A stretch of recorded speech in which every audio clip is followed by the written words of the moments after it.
Binduhanin ako ka parcel guys. I-open sana ako. Adis ko mag-ilis. Maupa ko abot sa balay. Unboxing sa kanin. Gikan ni sa Timo app. Kanin sa TikTok shop. Try na itong open.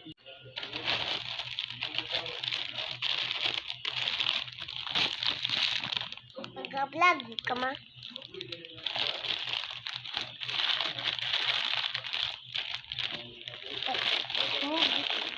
Nag-vlog ka?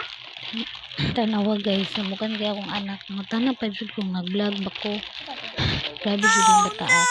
Sulugay jud guys siya na abri no nagkuha ng kugunting kay hikay siya oy open. Okay, happy ka. Excited po yung Timo da.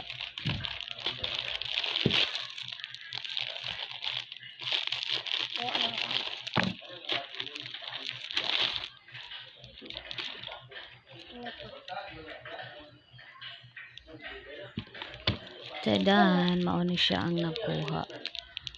So mauni siya kay bali ang gisudlan sa cellphone lagi ko no. Pero pag tanaw na ko guys, my god, casing ra. Casing gilabay diretso oy. Unsa man ni nako? Ako na ni ma. Ayaw. Ani bangko ani? Cellphone tinuod. Ani bangko na ni? Ang kani guys is katong suga ko no nga wa po na ko ni na pasiga jud na ambot unsa ni tuplok ra man na ako pawa jud siya guys. Ay nako, iskab is real. Di na jud ko motro sa Timo apps bala kaya magabok. Napod siya charger. Pero wa jud ko ganahi ani guys.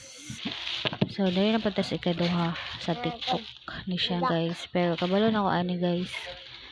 Kay sa live man na ako siya na order.